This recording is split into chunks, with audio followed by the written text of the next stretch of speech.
So, so you guys know this is it's my second feature. My first was a film called Easier with Practice, and in both films I've written reluctantly written, directed, produced, and edited.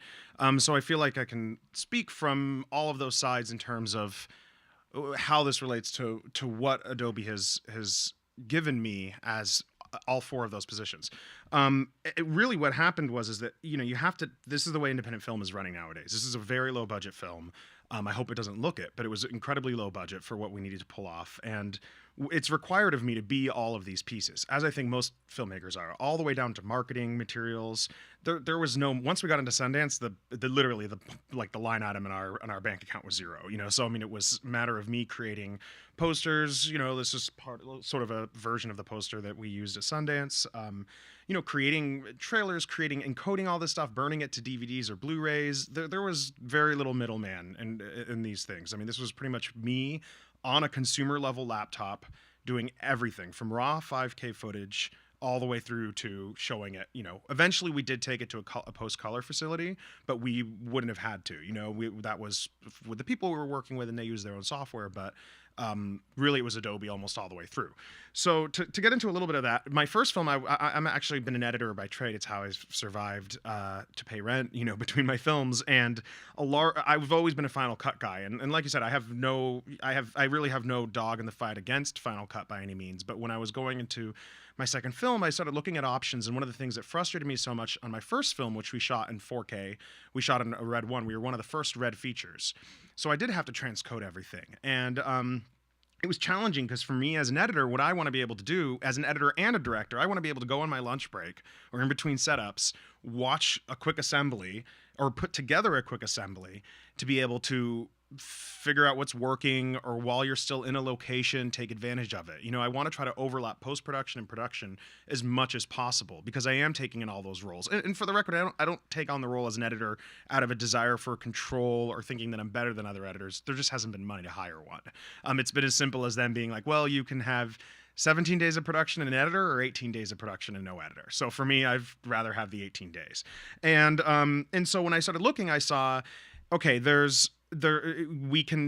what first drew me to Adobe was raw 5K editing, and I kind of didn't believe it was true, so I downloaded a demo on my relatively low budget consumer level laptop, and could edit that footage straight from the R3Ds, and it felt like magic in a lot of ways, because you're looking quarter resolution of a 5K image is way over 1080p HD, so it's not. You think, oh, quarter resolution, but it looks better than anything you're going to see. You're going to be able to even show on your television, nevertheless, your computer screen. So, and obviously, as processors get better and everything, being able to play a high resolution, which would be better resolution than your screen can even handle, will be an option. But so, long story short, the test worked. So, and then at that point was when I stumbled on Creative Cloud, which at first I thought was just a way to store PSD files online or whatever it might be. And as I looked into it, I realized it was actually a pricing model, and one that made a lot of sense to me, and one that I as an independent filmmaker could really respect. So normally when you look at a budget as a producer, you're putting aside all this money for post-production. And this was a film that it took me 3 years to get financed. So to just even get it made, I needed to be able to, unfortunately, the first thing you pull from is post. And our contingency was our post-production budget, which is the worst thing to ever do, but it was our only option. So scaling that back, a lot of that was, okay, we cut down any kind of editing fees in terms of rooms or suites or anything like that, because I could just use my laptop.